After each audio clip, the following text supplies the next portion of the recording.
sebentar lagi acara akan kita mulai. Untuk kawan-kawan juga bisa bersiap.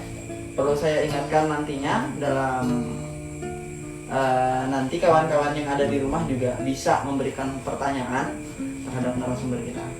Baik, saya rasa bisa dimulai ya, Bung Kristus, Bung Iki, sambil menunggu juga nanti mulai ini. Assalamualaikum warahmatullahi wabarakatuh. Waalaikumsalam warahmatullahi wabarakatuh. Merdeka. Selamat malam kawan-kawan semuanya, baik yang ada di studio podcast kita ya, ataupun kawan-kawan yang ada di rumah. Seperti tema kita malam hari ini, yakni membahas di ujung persimpangan jalan. Yang mungkin bahasan-bahasan kita selanjutnya itu pastinya tentu akan berkaitan dengan demonstrasi, aksi massa dan sebagainya ya Bung ya. Karena narasumber kita juga pada malam hari ini merupakan orang-orang yang bergelut pada zamannya di situ dan sampai hari ini masih terlibat dalam gerakan-gerakan aksi massa terhadap perlawanan-perlawanan ya, yang kemudian mungkin ini menurut saya ya, nanti kita juga akan gali dari pandangan Bung sekalian terkait dengan perlawanan ini. Mungkin bagi saya ya perlawanan ini karena ada kemanusiaan yang tertindas sebenarnya gitu. Baik, saya mungkin memperkenalkan terlebih dahulu narasumber kita malam hari ini yang ada di sebelah kanan saya, dekat sekali dengan saya. Ini Bung Krisna Santo Haloho. Mungkin kalau kita bicara latar belakang beliau hal yang paling mungkin diingat oleh kawan-kawan mungkin ya, khususnya di Kota Palangkaraya, beliau adalah wakil presiden mahasiswa Universitas Palangkaraya tahun 2016-2017. Kemudian ini ada Bung Rizky Ramadhani, beliau adalah kader GMNI Kota Palangkaraya. Dan sekarang juga tadi saya lupa ya, Bung Krisna Santo Haloho juga sekarang adalah sekretaris Gerakan Pemuda Marhainis. Adalah orang-orang yang kemudian disatukan dalam rahim kekeluargaan yang menganut ideologi Marhainis itu sendiri. Baik, kemudian narasumber yang satunya adalah Bung Randy. Beliau merupakan kader GMNI Pangkalan Bun yang nantinya juga akan menyusul dalam pembahasan ini. Oke Bung, sesuai dengan tema kita malam hari ini, yakni di ujung persimpangan jalan, yang tentunya seperti yang saya bilang tadi, hal ini pasti terikat dong dengan yang namanya perlawanan. Nah, bagi Bung sendiri, apa sih sebenarnya perlawanan ini dan kenapa kok kita harus melakukan perlawanan gitu? Mungkin dimulai dari Bung Kristus saja dulu. Oke, terima kasih kawan-kawan. Untuk kawan-kawan yang sedang menyaksikan secara live, kita ambil tema memang di ujung persimpangan jalan. Walaupun mungkin kawan-kawan ada yang merasa bahwa sebenarnya jalan itu tidak ada ujungnya, tapi kadang kita menemukan sebuah persimpangan, sangat wajar. Pertanyaan dari moderator. Kebetulan moderator ini adalah ketua saya di DPC Gerakan Pemuda Marhainis. Mungkin aku akan menjelaskannya secara singkat ya. Kenapa harus ada perlawanan? Karena kawan-kawan menyadari bahwa selalu ada penindasan, maka ada perlawanan. Kawan-kawan, aku kira selalu ada merasa penindasan, baik itu dari segi apapun ya. Hanya mungkin ada di antara kita yang tidak merasa tertindas, tapi pada waktu tertentu dia akan mengalami dan merasakan itu sendiri. Maka pertanyaannya, kenapa harus ada perlawanan? Karena ada penindasan. Karena ada penindasan yang makanya kita melawan gitu ya. Kalau Bung Iki sendiri nih, kira-kira apa sih makna perlawanan dan kenapa gitu kita harus melakukan perlawanan? Terima kasih kawan-kawan untuk membayu juga, terima kasih. Kalau menurut saya pribadi, perlawanan adalah gerakan yang berupaya untuk mewujudkan misinya, untuk mencapai misinya tadi. Tidak lain dan tidak bukan, itu semua demi kepentingan rakyat, seperti itu. Ya. Jadi makna perlawanan itu kan banyak sekali arti. Namun itulah arti dari saya tadi. Melawan ketidakadilan, melawan penindasan dan lain sebagainya itu. Baik. Untuk admin mungkin Bung Randy tadi sudah masuk atau belum? Udah. Bung Randy bisa suaranya Bung, agar diaktifkan. Itu tadi ya, berarti dalam hal perlawanan itu harus wajib ketika ada penindasan di dalamnya. Gitu. Karena kita merasa tersakiti ya kita harus melawan gitu. Ya. Tapi memang nanti akan ada juga muncul bagaimana sih metode perlawanan ini, Bu? Betul. Bagaimana Maka- metode perlawanan Ya. ini gitu. Kita akan diskusikan itu. Iya, jadi memang kita harus diskusikan itu tapi kita nunggu Bung Randy dulu. Bagaimana admin? Bung Randy Ya. masih sudah bisa? Bung Reni ada tapi nggak hidupin mic ya. Belum hidupin mic ya? Belum hidupin. Baik, oke, kita langsung aja deh. Ya. Terkait ini kan yang namanya perlawanan, gimana sih metodenya? Apakah dengan kemudian kita langsung turun ke jalan atau bagaimana? Ini kan. Jadi kawan-kawan yang ada di rumah juga mestinya harus tahu supaya yang merasa tertindas bisa melakukan perlawanan itu gitu. Dan yang terpenting adalah mungkin nanti pemateri juga bisa sisipkan jawaban bagaimana mengetahui bahwa mereka itu sedang tertindas. Itu yang poin yang paling penting. Silakan mungkin dari Bung Krismes dulu ya. Iya. Oke, kawan-kawan. Sebenarnya sudah diawali tadi pembicaraan bahwa penindasan dan ketidakadilan ya. Bahwa di mana ada penindasan pasti akan ada ketidakadilan di situ. Maka konteksnya, kawan-kawan, perlawanan itu hadir karena ada ketidakadilan. Ketidakadilan yang kemudian kita rasakan itu impact dari akhirnya kita merasa di mana perasaan kita menjadi tertindas atau penindasan itu sendiri. Nah, kemudian bagaimana metodenya? Ya kan? Ini pertanyaan moderator yang mungkin juga ada pertanyaan di antara kawan-kawan yang merasa bagaimana metode untuk perlawanan itu sendiri. Dalam teori, mungkin kawan-kawan bisa searching ya. Teori social movement itu ada dua, ada gerakan lama, ada gerakan baru. Gerakan lama itu selalu didominasi dengan cara pemikiran Karl Marx. Dan kita menyadari di Indonesia pemikiran Marxis itu masih sangat doktrinisasi terhadap kita untuk terlarang. Maka ada gerakan baru. Gerakan baru itu aku rasa beberapa hal kawan-kawan yang aku kira kawan-kawan di Indonesia, di Kalimantan Tengah itu sering juga melakukan. Nah, itu bisa kawan-kawan searching bagaimana metodenya. Perlawanan terhadap penindasan juga kalau mau tahu soal bagaimana metodenya sekarang, ya seperti ini. Salah satu cara perlawanan yang mungkin tidak terlalu efisien ya mungkin ya saat ini ya, tapi masih bisa menjadi alat perlawanan, kita bisa media. Bisa melakukan media. Betul, kita menyatakan sikap atau dalam beberapa hal kita membuat tulisan, ya kan? Atau menyampaikan ke media massa. Salah satunya mungkin kita punya senior, abang, kawan yang ada di media, kemudian pernyataan sikap kita bisa dimuat. Hanya apa yang sekarang terjadi, ya kan?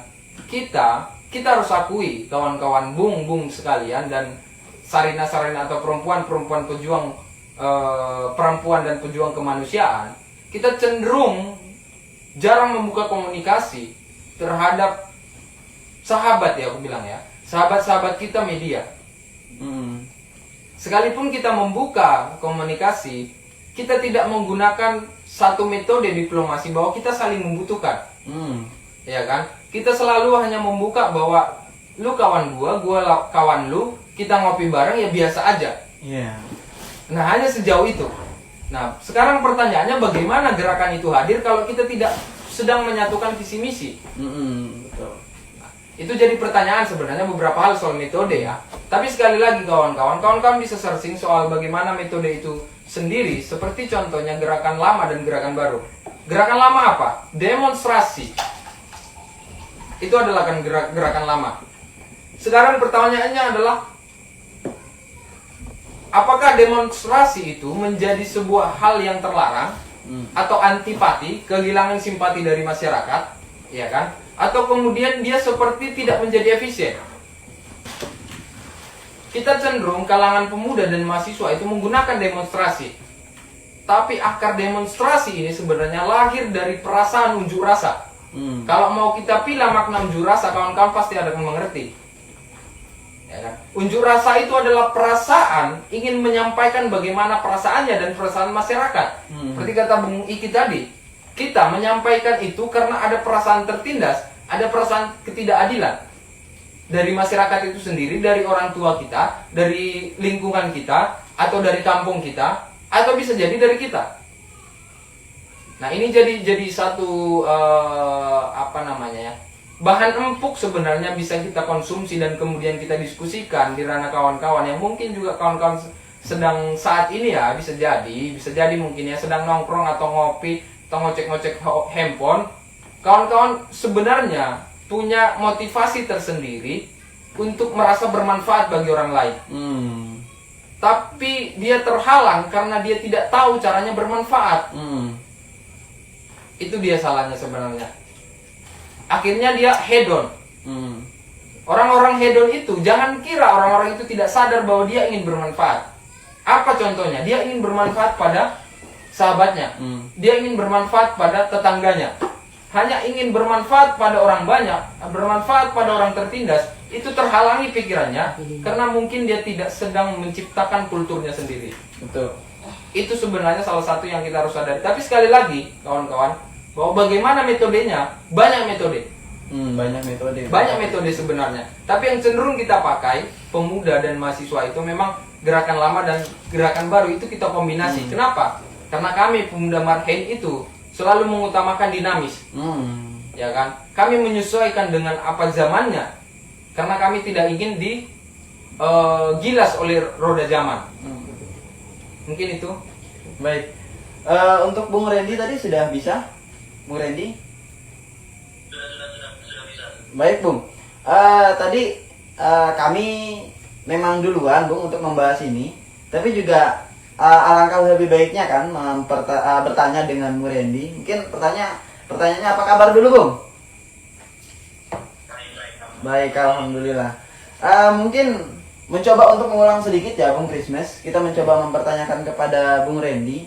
Karena saya rasa ya, Bung Randy, bahwa setiap dari kita yang ada di sini adalah orang-orang yang kemudian pernah melakukan yang namanya perlawanan. Gitu. Tapi pertanyaannya adalah bagaimana sih Bung Randy memahami makna perlawanan itu sendiri, Bung? Apa itu perlawanan? Gitu. Silakan, Bung. Menurut saya sih kata-kata perlawanan itu adalah, menurut saya sih lebih cenderung untuk membela. Karena dimanapun kita mau tentang perlawanan itu membela diri. Usia baru membela dan yang hal-hal yang menurut kita tidak itu sih menurut saya. Ya kan menurut saya sih bukan perlawanan tapi membela. Iya. Membela. Membela kaum-kaum yang tertindas, Bung ya. Seperti itu. Baik. Terima kasih, Bung Randy. Sekarang mungkin Bung Iki terkait tadi bagaimana metode perlawanan itu sendiri. Karena Bung Krismes tadi kan dia juga menjelaskan gerakan lama, gerakan baru, kemudian pengkombinasian kedua gerakan itu, kemudian yang bersesuaian dengan keadaan kita sekarang. Kalau Bung Iki bagaimana, Bung? Oke, baik, terima kasih Bung Bayu. Terkait perlawanan yang selama saya menjadi kader di GMNI ya, ikut berjuang bersama teman-teman di jalanan seperti itu. Ada dua gerakan yang selama ini pernah saya injaki seperti itu. Salah satunya turun aksi langsung dan juga secara tidak langsung. Untuk turun aksi langsung seperti yang kita ketahui, unjuk rasa, demonstrasi dan lain sebagainya. Sedangkan tidak langsung kita bisa melalui media, tulisan juga bisa, dan juga membagikan press release seperti itu. Itu sih. Karena dulu pengalaman ya, waktu awal pandemi itu kita awal sekali kita kuliah daring seperti itu. Mungkin kawan-kawan ingat. Pada saat itu saya pernah melakukan gerakan perlawanan yang juga dibantu oleh salah satu senior. Sebut saja ya namanya, ya Bang Gumil lah, pernah membantu saya. Dia dari media Kalteng Today pada saat itu. Pernah membantu saya pada saat melawan pihak kampus ya, lebih tepatnya. Karena di awal pandemi saya merasa keberatan sekali kuliah pada saat itu. Yang dimana kita yang kita yang membayar SPP, kita juga yang memfasilitasi diri kita sendiri. Itu yang saya rasakan sangat tidak adil. Seharusnya kita sudah jadi mahasiswa nih, kuliah di suatu kampus, kita harus difasilitasi dong. Ini tidak, ini kita yang beli kuota, kita juga yang bayar UKT. Dari situ saya merasa keberatan.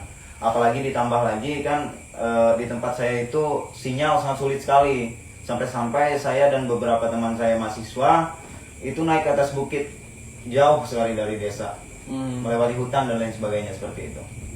Nah dari situ saya membuat tulisan tentang perlawanan ketidakadilan tadi, yang di-up juga oleh salah satu senior yang saya sebutkan tadi.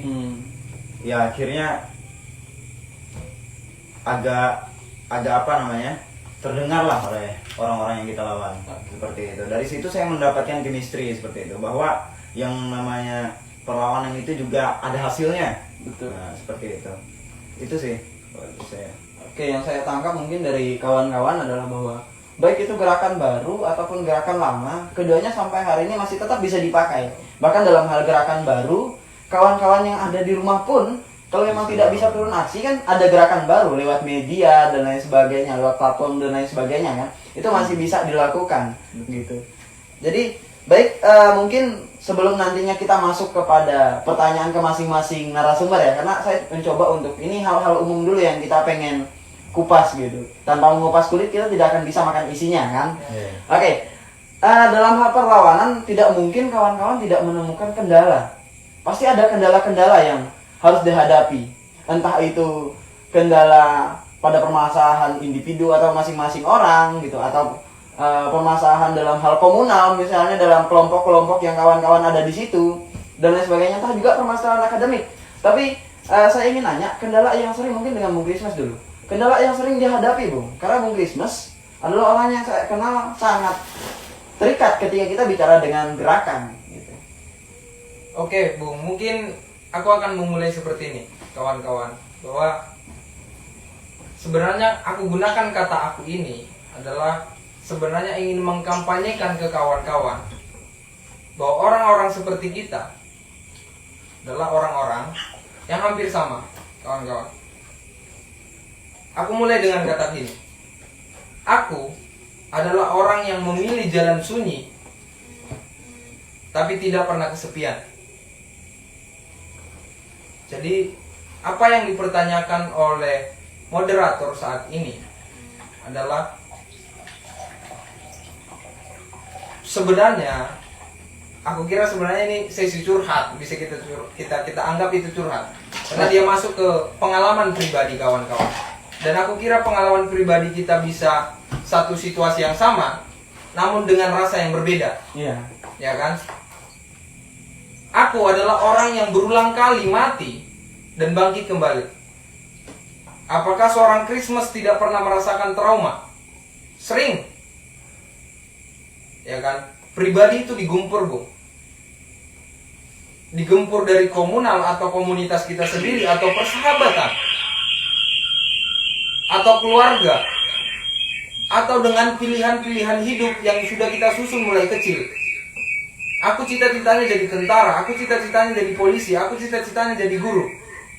Tapi setelah kita sadar akan kemanusiaan, itu kadang-kadang berbenturan. Ya kan? Bahkan yang berbenturan itu, aku ingin jadi polisi. Kita bilang kayak gitu waktu kecil, bahkan sampai SMA ya.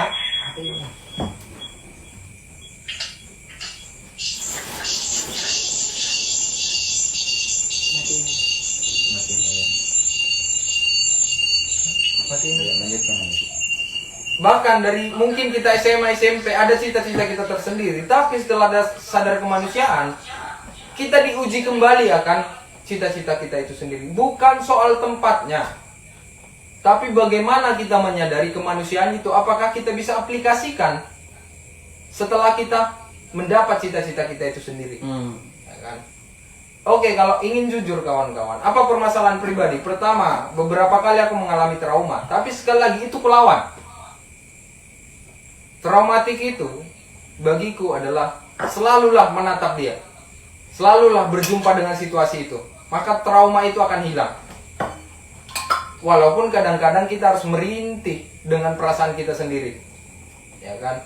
Dan kemudian yang kedua, perasaan kita terhadap komunitas atau persahabatan bukan tidak pernah atau beberapa kali, Bung, kawan-kawan sekalian, ya kan, atau perempuan-perempuan progresif, saat ini, kadang-kadang dengan pemikiran kita yang saat ini sudah terisi, atau yang kita sebut kadang-kadang ya, ada istilah di kita adalah orang-orang yang tersesat di jalan yang benar.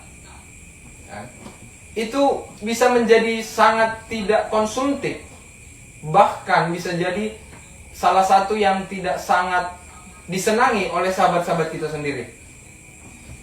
Tapi cinta yang paling tinggi itu adalah soal memahami. Maka persahabatan yang inti itu di saat mereka dan aku memahami mereka, dan mereka memahami aku. Ya kan, dengan aku sekarang seperti ini, mereka seperti itu, ya kan? Itu adalah tingkat cinta pemahaman. Persahabatan itu bisa awet akhirnya. Kemudian yang kedua, mungkin tadi ada pembicaraan soal bagaimana dulu waktu di akademik, kemudian bagaimana nanti setelah selesai berakademik, apakah dirimu yang memposisikan diri di jalan yang sunyi ini mengalami beberapa hal? Tentu, Bung. Ya kan? Oke, sekali lagi aku bicara ini soal pengalaman kawan-kawan, tidak sedang bicara soal apapun itu latar belakangku dulu, walaupun mempengaruhi. Tapi sekali lagi, aku pernah dapat SP1, Bung. Tapi aku tidak pernah gentar mendapat SP1 itu. Karena di saat itu akademiku tidak sangat layak mendapat SP1. Nah, itu kekuatan penuhku, walaupun aku harus mencari alasan utuh ya. Ya kan? Jadi apakah di saat kawan-kawan terkhusus yang mungkin saat ini menonton, kawan-kawan mahasiswa, apakah berpengaruh nih sama akademik dia? Sekali lagi kawan-kawan, akademik itu adalah kepala. Kesadaranmu terhadap kemanusiaan atau membela atau perlawanan itu adalah pundak. Aku selalu istilahkan itu kawan-kawan. Kalau kepalamu dipenggal, kau mati, Bung. Ya. Pendidikan itu kalau tidak lulus, kau aneh. Walaupun sebesar apa prestasimu di kampus di dunia gerakan, terpenggal. Tapi kalau soal pundak, misalnya aku ditebas Bung Bayu pundakku ini, aku masih bisa jalan, Bung. Aku masih bisa mikir, bahkan bisa ngomong. Maka itu aku selalu istilahkan kawan-kawan bahwa pendidikan itu adalah kepala, dan organisasi soal tanggung jawab bagaimana kita merasa orang yang mungkin sedikit memiliki kesadaran itu adalah pundak. Maka dia ada pundak, ada dua pundak, sedangkan kepala ada satu. Betul. Mana yang berat? Pundak, Bung. Iya kan? Tapi kalau kepala dipenggal kita mampus, mati. Koit lah bahasanya. Nah, itu jadi salah satu motivasi-motivasi yang mungkin bisa aku share ke kawan-kawan saat ini, bahwa aku pun mengalami beberapa hal ya. Sebenarnya banyak yang ingin aku share, tapi aku kira itu terlalu privat. Iya kan? Karena perjalananku sebagai orang yang memilih jalan sunyi ini, walaupun dulu merasa ada yang membackup ya, selalu tentu selain imanku ada beberapa orang, bahkan ada orang-orang spesial, ada satu orang spesial membackup. Tapi bagiku itu adalah sebuah proses, maksudnya membackup batin ya. Karena lu nggak mungkin, Bung, bisa lu tertekan, kamu tidak akan mungkin bisa tidak bersandar. Betul. Ya kan, baik itu sama Tuhan, Bung Iki ya. Betul. Tapi ada perasaan kepala ini harus bersandar pada yang mungkin kita bisa anggap secara filsafat itu materialis. Walaupun kita harus mengeluh ya, merasa kita akan cupu, harus bersandar pada orang-orang tertentu. Tapi itulah bagaimana kita mengobati batin, dan kemudian bangkit lagi. Kita akan berlutut hanya pada beberapa orang yang lihat. Ya kan, kalau Bung Karno bilang apa? Ada kalanya kita perlu menyendiri. Ya kan? Itu kadang-kadang sangat kental dengan kita. Kita kadang betul-betul harus down di beberapa orang yang kita percaya. Tapi ke semua orang yang kita memiliki perasaan jiwa kemanusiaan tadi ingin berjuang, kita betul-betul harus menunjukkan sikap berdiri. Nah, itu yang aku rasakan beberapa kali. Tapi sekali lagi, ini yang terakhir untuk di sesi pertanyaan ini adalah, kita adalah orang-orang yang memilih jalan sunyi, tapi tidak pernah kesepian. Itu intinya sangat dalam kawan-kawan. Maknai, jangan artikan. Maknai. Terima kasih. Baik, terima kasih Bung Grises, penjelasan yang sebenarnya ini akan menjawab pertanyaan selanjutnya. Ya. Aku pertanyaanku selanjutnya itu, Bung Iki, bagaimana cara meminimalisir ini? Tapi Bung Grises Boleh. pertanyaan Boleh. sudah ini menjawab sebagian daripada Sebagian. pertanyaan itu. Tapi kita ke Bung Iki dulu deh. Bung Iki, dalam prosesnya dalam dunia gerakan, dunia perlawanan, kira-kira apa Bung Iki yang menjadi kendala selama ini? Kalau dari saya pribadi ya, dan mungkin dari beberapa teman-teman pejuang, mungkin sama dengan apa yang saya rasakan. Sebenarnya ada tiga kendala. Yang pertama dari pihak akademik, yang kedua ya kita tahu lah teman jalanan kita, aparat seperti itu. Lalu yang ketiga ini saya tidak tahu, mungkin orang bayaran atau oknum tertentu seperti itu. Soalnya dulu pernah pengalaman pada saat awal aksi Omnibus Law di Palangkaraya. Pada saat itu saya dan teman-teman GMNI pernah melakukan aksi pertama kali ya, sebelum kita rapat melingkar di BEM. Nah, pada saat itu saya pernah diancam sampai mau dibunuh seperti itu, karena kebetulan pada saat itu saya juga korlap gitu. Saya diancam apabila melakukan aksi, apabila jadi aksi ini saya diancam dibunuh, bahkan dicari seperti itu. Lalu yang kedua yang seperti yang kita ketahui, dari pihak akademik seperti itu ya, mungkin banyak ancaman-ancaman, siapa yang turun aksi, nilainya kali ini, nilainya atau di DO atau apa, itu banyak sekali. Selalu ada penindasan akademik ya, sama seperti Bung Krismes tadi. Kalau Bung Krismes ternyata sudah mendapati dia, tapi beliau udah lulus lah. Iya, aman. Nah, lalu yang ketiga ya sahabat jalanan kita lah, Silop seperti itu. Siapa lagi kalau bukan mereka gitu kan? Baik itu dari administrasi kita mau turun aksi dipersulit dan lain sebagainya, itu sering sekali terjadi. Syarat-syarat, apalagi di masa pandemi, kita harus ke protokol kesehatan itu. Nah, Satgas COVID, kita harus ke situ. Belum lagi kita ke mereka. Prosedurnya sangat betul. Kadang dipersulit. Pernah kita turun aksi juga kalau tidak salah. Kita ya, Bung ya, pada saat itu digagalkan karena ya itu tadi alasannya, administrasi lagi gitu ya, rapid test lagi. Ini juga lah kita. Dan semua itu selalu menyerang psikologis ya mungkin. Betul sekali. Tapi tidak menutup kemungkinan sih, justru itu menambah semangat juang ya, agar tetap kekeh di untuk barisan perjuangan rakyat seperti itu. Untuk selalu menjadi garda terdepan dalam perlawanan. Betul. Oke, sudah Bung. Kalau Bung Randy sendiri dalam melakukan perlawanan atau melakukan gerakan, Bung Randy apakah pernah menemukan kendala-kendala seperti yang dirasakan oleh Bung Krismes dan Bung Iki tadi? Kalau dari saya sendiri sih, kalau masalah kendala itu kemungkinan tuh kendala dari teman-teman. Kebanyakan teman-teman itu cuma dukung dari belakang, tapi pas di aksinya itu mereka nggak ada muncul sama sekali. Itu kan namanya juga kami itu kayak sekolah kesehatan, kayak dikes itu kan memang teman-temannya cenderung ke nilai.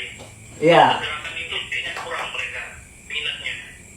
Mereka seakan-akan mereka memang tidak merasakan kalau kita melawan untuk apa sih panas-panas kayak gitu. Kayak gitu kebanyakan ke anak-anak sekolah kesehatan. Jadinya itu kendalanya tuh dari saya.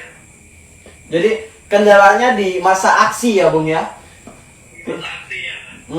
Sehingga dalam ingin melakukan gerakan tapi orangnya nggak ada gitu. Seolah-olah mereka tidak merasakan penindasan yang dilakukan. Iya, karena kan memang dari sekolah kesehatan kan memang teman-teman kan kebanyakan kan orang-orang berpunya semua. Iya. Paham lah. Oke. Baik kawan-kawan yang ada di rumah atau dimanapun berada yang sedang nonton kami sekarang, saya ingatkan kembali lagi, kalau memang ada pertanyaan dari kawan-kawan nantinya bisa langsung diketik lewat siaran langsung, ataupun mungkin nanti yang ada di di Zoom juga atau Google Meet itu bisa juga nanti langsung pertanyakan. Nanti mungkin bisa dipantau oleh admin. Oke, lanjut tadi karena memang sudah dibagi ya, Bung Krismes adalah kita akui orang yang kemudian sering melakukan gerakan, walaupun Bung Iki juga saya tidak bisa menafikan hal tersebut gitu. Tapi mungkin tadi kan kita sudah membagi. Nah, kalau Bung Iki dia lebih kepada bagaimana nantinya dia akan bercerita sebagai korban represif dari aparat kepolisian ya. Kemudian Bung Randy akan nantinya menjawab masalah medis jalanan. Tapi lagi-lagi nih mohon maaf ya Bung Iki dan Bung Randy, aku mulai dari Bung Krismes dulu. Ini pertanyaan kepada Bung Krismes. Karena lebih tua dulu kan. Iya, lebih tua, lebih berpengalaman Bung Iki ya. Oke, Bung Christmas, dalam prosesnya, apakah kemudian ada hal-hal yang pernah menjadi kendala ketika memimpin gerakan?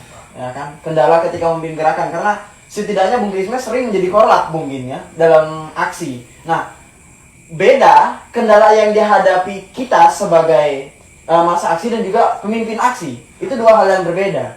Nah, sekarang apa kendalanya, Bung? Entah itu kendala yang muncul dari dalam diri seperti misalnya pengen ngambil keputusan sendiri, itu juga kendala kan, yang nantinya juga berdampak ke kawan-kawan masa aksi. Silakan Bung Christmas. Oke kawan-kawan, sebenarnya agaknya kita akan lebih pada pengalaman pribadi. Ya. Ini tidak jatuh pada satu literatur baku atau referensi buku kawan-kawan. Tapi bagiku yang aku share saat ini adalah pengalaman. Seperti yang Bung Bayu ungkapkan, bahwa aku sudah bukan beberapa kali ya, mungkin bisa hitung jari aja ya kawan ya. Kita anggap beberapa kali saja, bisa kita hitung jari, bisa dipercaya kawan-kawan jadi korlap, ya kan? Yang kurasakan kendalanya memang pada saat konsolidasi dan pengorganisiran. Ya. Dan ini mungkin permasalahan juga yang dirasakan banyak orang sebagai orang-orang organisatoris atau yang menjadi, ya tadi yang bilang ya, menspesifikasikan dirinya dia memilih jalan sunyi. Kan? Yang kurasakan konsolidasi itu kadang-kadang menjadi satu barang empuk untuk kita berfirasat yang tidak terlalu faktual. Misalnya kita datang ke organisasi ini atau datang ke kelompok ini ada kepentingan politik. Akan diawali dengan pemikiran seperti itu. Dan ini satu masalah. Ya kan? Tapi bagaimana menyelesaikan masalah ini di saat kita tepat menyampaikan masalahnya dan tepat menyampaikan fakta-fakta masalahnya, serta bagaimana mereka menyadari masalah itu adalah masalah mereka juga. Ya kan? Nah, ini sebenarnya beberapa hal masalah yang aku anggap sering kawan-kawan lalui lah. Kemudian yang kedua, saat pengorganisiran, seperti kata Bung Randy tadi, mereka mendukung dari belakang, ya kan? Itu adalah permasalahan pengorganisiran, dan kita harus akui itu. Kan? Masalah pengorganisiran ini memang selalu dimulai di saat kamulah di depan, aku di belakang. Kamulah yang punya pengalaman, aku tidak. Kamulah yang lebih berani, aku tidak. Nah, inilah paradigma yang lahir di kalangan mahasiswa. Dan kadang-kadang orang yang lebih berani terbawa suasana dan merasa dirinya lebih wow, lebih kuat dari yang lain, lebih kuat dari yang lain ya. Ini pun jadi kesalahan, Bu. Kawan-kawan. Karena pengorganisiran itu harus lahir dari kesadaran bersama. Tapi apakah kesadaran ini bisa dibangun bersama? Ini caranya ekstra. Ya, aku tidak menampik bahwa kadang-kadang kalau kami ya, oke, kita debat. Ada beberapa hal yang ku pegang. Salah satu contohnya, kadang harus kita bisa jadi cicak. Kawan-kawan, kalau kalian melihat cicak itu ada di rumah pendeta, ada di rumah ustadz, ada di rumah pencuri, ada di rumah pelacur, ada di rumah orang miskin, ada di rumah orang kaya. Dalam saat kita pengorganisiran, bukan mereka yang merasa dirinya harus sama dengan kita. Tapi kita yang harus berusaha untuk setidak-tidaknya selevel dengan mereka. Apa kata kunci di sini? Adalah menyamakan frekuensi. Ada kalanya kadang-kadang kita orang-orang organisatoris merasa bahwa frekuensi kita terlalu tinggi. Kita menjadi elit gitu ya. Betul. Bukan hanya elit, Bung. Kita menyombongkan diri kita sendiri. Sudah dalam tahap pengakuan sebagai aktivis barangkali, Bung. Dan Ini yang itu paling sering jahat. terjadi, Bung. Tapi kadang-kadang tidak dia sadari. Aku pun kadang-kadang merasa tidak sadar hal itu. Di saat aku mempunyai motivasi sefrekuensi, ya kan? Tapi aku melakukan yang tidak sama dengan motivasiku. Nah, ini cenderung sering kita ungkapkan, misalnya nih, kita jangan mengkotak-kotakan. Ya kan? Itu ungkapan beberapa orang. Tapi ternyata dia sering mengkotak-kotakan dirinya, sering mengkotak-kotakan organisasinya. Nah, ini jadi kendala dari beberapa hal kita menjadi orang-orang yang menyandarkan diri dalam pengorganisiran ya terutama. Nah, itu yang aku kira harus kawan-kawan juga konsumsi ya, Bung Bayu ya. Karena salah satu juga yang ku alami masalah-masalah selain yang dalam pengorganisiran dan konsolidasi adalah bagaimana membuat diri kita menyadari semua situasi. Karena tadi kita latar belakangnya mencoba pada satu titik personality, ya kan, bahwa aku kawan-kawan letakkan sebagai orang yang menjama koordinator lapangan, dan sedangkan Bung Iki sebagai orang yang mengalami korban represif, dan ada Bung Randy di Pangkalan Bun itu meletakkan dirinya sebagai medis jalanan. Nah, spesifikasi ini berbeda. Tapi kemudian aku ingin jawab di bagianku bahwa kadang-kadang kesusahan kami sebagai orang korlap, ya kan. Mohon maaf bagi kawan-kawan yang sering korlap, tidak mendahului atau sok tahu. Tapi mungkin beberapa orang yang korlap tidak menyadari itu adalah menyadari membaca psikologi massa. Itu yang terutama. Kadang-kadang misalnya nih, karena ini kawan-kawan Gemini ya, aku contohkan di Gemini saja mungkin ya. Aku pinjam kawan-kawan. Kadang-kadang di saat kita diminta jadi korlap, kita membawa nama organisasi Gemini, kita hanya membawa diri kita, ya kan? Membawa diri psikologi kita mengikuti psikologi masanya Gemini. Tidak mengikuti masa itu sendiri, psikologi masa itu. Nah, itu berbahaya, Bung. Atau kita contoh satu fakultas, ya kan? Kadang-kadang di saat kita jadi korlap diminta misalnya dari fakultas ini atau dari universitas ini. Di saat aku misalnya dari fakultas kehutanan, aku bilang ya, di saat fakultas kehutanan ingin ribut, ya kan? Aku sebagai korlap terbawa suasana psikologi itu, padahal salah. Korlap itu harus melihat semua psikologi massa yang ada, karena dari latar belakang yang berbeda, bukan sedang mengkotak-kotakan, tapi setiap kotak itu memiliki psikologi masing-masing. Nah, tugas korlap yang paling berat itu, Bung, adalah menyadarin itu. Kemudian yang kedua, jika memang ini satu ingin agak sedikit ricu, misalnya ada satu kelompok ingin ricu, ya kan, dan dirimu terbawa dalam situasi itu, bagaimana orang-orang yang tidak ingin ricu ini memahami situasi itu, dan kita membangkitkan suasana hatinya ingin ricu. Dan kemudian jangan juga ini kita harus memiliki pemaknaan terbalik juga ya. Di saat korlap menjadikan dirinya dalam posisi itu, dia juga harus merasakan perasaan orang yang tidak ingin ricu. Maka disitulah dia menenangkan masa yang ingin ricu. Ya kan? Maka konteksnya dia menyatu padukan satu perasaan, dan itu aku yakini akan pecah pada situasi tersendiri. Betul. Ya kan? Itu tanpa satu orang pun yang menginginkan itu, akan ada hal yang tertentu yang kawan-kawan semua itu selera. Sebenarnya Kita menjadi sefrekuensi Iya. ketika melihat keadaan itu ya. karena aku berulang kali menyaksikan, Bung. Kadang-kadang aku ingin ricu, ya kan? Atau 10 orang kami ingin ricu, tek, yang lain tidak. Dan kemudian ricu itu, tek 10 orang ricu ke depan, yang lainnya akhirnya mundur. Di mana kesatuan itu? 10 orang itu akan tertangkap barangkali. Itu masalahnya. Tapi ini sebenarnya strategi. Siapapun yang konsumsi ini, siapapun kalian, baik itu apapun itu ya, tentara, bagiku ini pengalaman dan akademik. Kalau kawan-kawan merasa ini adalah terlalu radikal, tidak, Bung.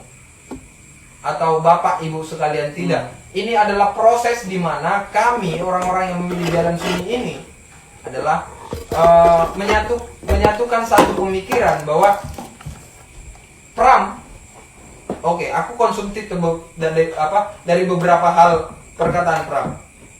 Pram pernah bilang ke semua manusia ya dalam catatannya bahwa Pram ini siapa, Bang? Semua Pramudia Anantatur. Ya, Pramudia Anantatur. Ah. Barangkali kan orang-orang yang sedang nonton kita juga nggak ini sama nama Pram. Kalau kita kan biasanya Pram doang. Terima kasih Pak Moderator, diluruskan. Pram itu seorang jurnalis, ya kan?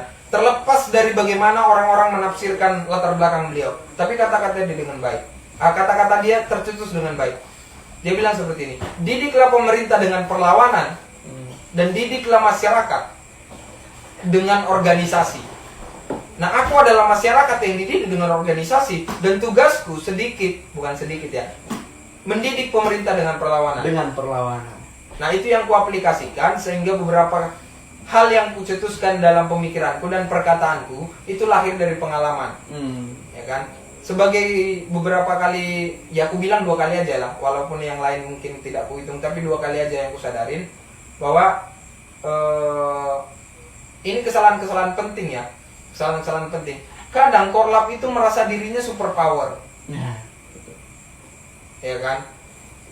Kalian duduk, kalian rapatkan barisan, kalian tidak boleh begitu, nggak bisa gitu Bung. Aku selama jadi korlap justru aku yang harus turun ke belakang. Maka korlap itu harus ada lapisannya, dia tidak tunggal. Ya kan? Di saat korlap meminta satu orang ingin orasi, maka dia harus datang ke belakang-belakang massa. Pertama dia harus menjaga massa, kemudian dia harus membaca psikologi massa. Dia harus datang tuh. Dan ketiga, dia harus menyadari bahwa dia ini pelayan, bukan ingin dilayani. Dia bukan diagungkan. Betul. Karena dari pemikiran itulah sebenarnya korlap lah yang membentuk orang-orang yang orasi itu menjadi tokoh. Atau cari panggung. Kalau bahasa orang-orang sederhana itu sebenarnya korlap yang membentuk orang-orang cari panggung tuh. Ya kan, kita mulai dari ini, organisasi ini dan ini. Akhirnya orang yang pengen menyampaikan, sekali lagi kita garis bawahi Bung, demonstrasi tunjuk rasa. Maka sampaikan rasa itu semua. Nah, di saat tidak ada orang yang ingin, di saat ada orang yang ingin menunjukkan rasanya tapi dia tidak tersampaikan, di mana porsimu sebagai korlap? Iya, betul. Ya kan? Karena beberapa kali aku menyadari bahkan diskusi sama teman-teman penyampainya, mereka cari panggung aja, cari nama. Akhirnya tidak pada perasaan yang sama kan, aksi itu. Ya kan? Itu akhirnya melihat, oh dia bendera ini, itu bahaya. Itu sangat bahaya. Kita sendiri yang menciptakan kita di kotak-kotakan. Betul. Kan? Ini jadi satu sudut pandang bagi kawan-kawan, atau bahasa dulu di bahasa Indonesia SMA dan SMP itu ada istilah point of view, ya kan? Maka aku kira kawan-kawan harus menyadari apa yang aku sampaikan ini adalah point of view supaya kawan-kawan tidak terjebak pada situasi, terutama korlap. Korlap itu tidak boleh terlalu tampil di media karena lu sudah menyepakati adanya juru bicara, ada tim lobby, ya kan? Negosiator. Betul. Dan lain sebagainya. Kadang-kadang korlap lah yang membuat orang-orang kawan-kawan kita yang misalnya ikut dalam barisan aksi, ya kan? Dia seperti akhirnya menjadi ingin korlap. Kenapa? Karena korlap merasa bahwa dia bisa menjamah semuanya, atau aku ke media ini, aku yang ngomong. Nah, itu salah, Bung. Sekali lagi korlap yang harus mampu mengontrol itu dengan batinnya, walaupun kusadari sangat berat, Bung. Aku orang yang kawan-kawan kenal lah, ya kan? Kadangkala ada perasaanku ingin tampil di tengah-tengah di mana kita menyusunnya dengan baik tiap malam, menyusunnya dengan indah, menyusunnya dengan waktu memakan yang begitu banyak. Itu ada perasaan kan, aku deh yang pengen terkenal. Ada itu perasaan itu di tengah-tengah kita sebagai pemuda itu. Tapi sekali lagi dalam manajemen aksi diutamakan adalah tuntutannya. Bukan perasaan personal, bukan perasaan organisasi sendiri. Jika di organisasi dikatakan bahwa tujuan kami ingin ini, ya kan, apa gunanya kita melakukan konsolidasi dan rapat? Betul. Itu jadi satu sudut pandang kawan-kawan. Sekali lagi point of view-nya. Thank you. Baik, terima kasih Bung Krismes. Ada beberapa hal yang mungkin bisa kita catat bersama bahwa ini kendala beliau sebagai korlap ya. Mungkin sebagian adalah cerita di masa lalu. Terlebih dengan pembahasan tentang korlap tadi juga, aku juga mungkin melihat Bung Krismes juga sedang memarahi dirinya yang dulu. Dirinya yang dulu baru sadar, kenapa kok baru sadar sekarang gitu. Tapi memang itulah yang namanya proses ya Bung ya. Lagi-lagi ini adalah bentukan dari proses. Kemudian kita mencoba ke Bung Iki terkait sebagai korban. Ya, mungkin juga kawan-kawan di rumah yang ikut aksi kemarin menyaksikan dan mengetahui juga bahwa salah satu kawan kita termasuk Bung Iki di IAIN kemarin juga ada itu satu orang yang juga jadi korban gitu. Nah, Bung Iki mungkin bisa menceritakan sedikit lah Bung, terkait kejadian waktu itu, bagaimana sampai mendapat tindakan represif. Apa kemudian ada kesalahan yang Bung Iki lakukan gitu? Oke, baik, terima kasih. Terkait pemukulan atau tindakan yang dilakukan oleh aparat pada saat itu, kami masa aksi memang pada saat itu tidak melakukan hal yang melanggar seperti itu, seperti melempar dan lain sebagainya, itu tidak ada. Sebelumnya kami memang sesuai kesepakatan ya, sesuai kesepakatan ya, memang tuntutan harus seperti ini, aksi harus berjalan seperti ini. Namun pada saat itu kita memang di apa kan namanya, memang dipukul mundur oleh pihak aparat. Nah lalu yang kedua, pada saat aksi yang saya ditangkap itu banyak sekali penyusup yang masuk, penyusup yang bukan dari masa aksi seperti itu. Ada yang dari bukan mahasiswa, atau memang mungkin dugaan ya, asas praduga, mungkin orang bayaran dan sebagainya seperti itu. Nah pada saat itu saya ditangkap karena menyelamatkan salah satu anggota GMNI juga. Pada saat itu dia baru masuk di GMNI seperti itu kan. Saya tidak terima lah, dia sebagai bahasanya kayak adik, Bung juga, dia ditangkap seperti itu. Pada saat itu saya dan teman-teman ada di garda terdepan pada tanggal 8 Oktober ya. 8 Oktober. Ya. 8 Oktober. Saya dan teman-teman Bung, Sarinah juga ada, Sarinah TV kalau tidak salah, teman-teman GSNI juga ada, dan juga teman-teman lainnya seperti itu. Nah pada saat itu Bung Arnold, kami di depan saling dorong-dorong. Padahal dalam komando itu belum ada sih dorong-dorong. Belum ada. Nah, cuma orang-orang di belakang yang tidak kami ketahui dan tidak kami kenal, orang-orang yang tidak ada pada saat kita konsolidasi. Iya, konsolidasi dan bahkan di awal barisan depan TPRI, itu tiba-tiba ada orang yang tidak kita ketahui seperti itu loh. Mereka mendorong ke depan. Saya dan ketua cabang saya dipukul pada saat itu ya, pakai gada dulu ya, pentongan, dipukul seperti itu untuk melesat kena kepala. Anginnya melesat seperti itu. Tapi tetap kena Bung ya? Pukulan kedua saya baru kena seperti itu. Lalu Bung Arnold ini tiba-tiba diseret seperti itu. Padahal pada saat itu posisinya keamanan kalau tidak salah dia mengamankan agar tidak terjadi ricuh. Dia menahan massa agar tidak mendorong seperti itu. Agar tidak ada dorong-dorongan ya. Tapi tiba-tiba dia langsung diseret kayak perampok, kayak penjahat nih. Langsung diseret masuk oleh orang yang tidak dikenal, kayaknya intel deh. Dia tidak pakai baju aparat pada saat itu ya? Tidak sama sekali. Nah, melihat kejadian itu, saya langsung gerak cepat ingin menyelamatkan Bung Arnold ini tadi. Saya tidak terima kan, seorang Bung Arnold yang saya kenal baru pertama kali aksi, dia baru pertama kali juga ditangkap seperti itu. Saya tarik Bung Arnold, tiba-tiba polisi-polisi banyak menendang nih dari belakang. Menendang, akhirnya saya lupa itu apakah dia berseragam atau tidak, saya langsung diseret ke dalam. Nah sampai di dalam sana kami habis dipukul-pukul, apalagi di belakang pagar pada saat itu. Mungkin ada videonya dulu yang ada sempat tersebar seperti itu. Ada anjing juga sih. Nah kami dikeroyok habis, dipukul pada saat itu. Saya tidak bisa merasakan kesakitan apa, karena saking semangatnya berjuang untuk rakyat pada saat itu, dan juga hati juga membara, saya tidak merasakan sakit sama sekali. Saya merasakan sakit pada saat saya ditahan, saya dan Bung Arnold kan yang diseret masuk. Bung Arnold di borgol, saya hampir di borgol juga. Sebelum di borgol, saya tiba-tiba ada polisi yang nendang perut. Datang nendang perut saya. Pakai sepatu safety lagi. Nggak tahu beratnya seperti apa sepatu itu. Nendang langsung kan, di situ saya mulai kesakitan, mulai lemes lah kayak gitu. Diseret bawa ke dalam, diseret pokoknya diangkut, kaki nggak jalan kayak gitu. Sampai salah satu benda berharga saya jatuh di situ. Kami dibawa ke Barakuda, saya, Bung Arnold, kami berdua pada saat itu masuk ke Barakuda. Nah di dalam situ kami diinterogasi lagi dan gitu kan seperti itu.